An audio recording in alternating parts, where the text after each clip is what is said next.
সহজ চারটা কথা আপনাদেরকে বলে দেই, মা বোনদেরকে বলছি। পোশাকটা এমন হবে না, আপনার পোশাকটা এমন হবে না যে পোশাকটা পরেও গায়ের কাঠামো বোঝা যায়। এক নম্বর কথা, ফুল স্টপ। এমন বোরখাও চলবে না যে বোরখা পরলে গায়ের কাঠামো দেখা যায়। যদি এই কাপড়টা এমন হয় যে কাপড় পরেও আমার হাতের কাঠামো বোঝা যাচ্ছে, এই পর্দা চলবে না, এই বোরখা চলবে না। এটা এক নম্বর। দুই নম্বর কি? দুই নম্বর হচ্ছে কাপড়টা এত পাতলা হবে না যেটা পরেও বাইরে থেকে ভিতরের অঙ্গ দেখা যাচ্ছে। ঠিক আছে, আমি চেষ্টা করছি সহজ করে বলার জন্য। তিন নাম্বার হচ্ছে কাপড় এমন হবে না যে কাপড়টা পুরুষদের কাপড়ের সাথে সাদৃশ্য আছে।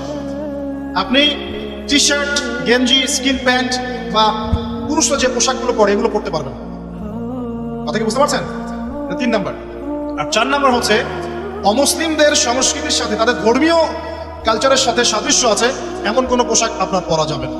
এটা ছেলে মেয়ে উভয়ের জন্যই বলছি। কয়টা বললাম মূলনীতি ভাই? চারটা। মা বোনকে শেখাতে পারবেন ইনশাল্লাহ। কাপড় এমন হবে না যে কাপড় এত টাইট যেটা পরলে শরীরের কাঠামো বোঝা যায়, পর্দা হয় না, চলবে না। যদি বোরখাও হয় তবুও চলবে না।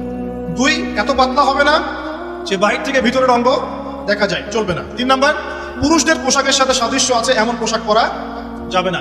যদিও বা শেষ জামানায় এই শ্রেণীর মেয়েদের সংখ্যা বাড়বে যারা পুরুষের পোশাক পরে রাস্তায় ঘুরবে।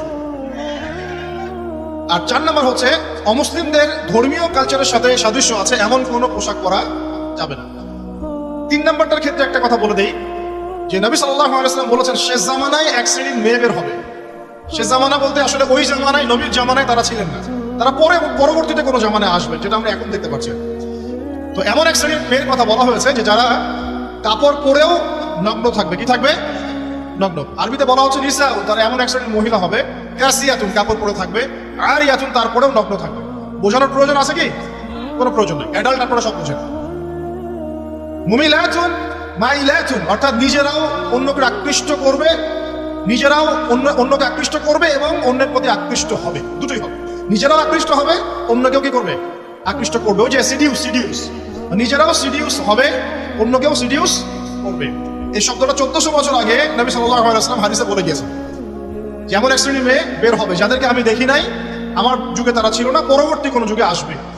এদের ব্যাপারে নবী সাল্লাল্লাহু আলাইহি ওয়াসাল্লাম বলছেন যে তারা জান্নাতে যাবেও না, জান্নাতের গন্ধ কখনো পাবে না।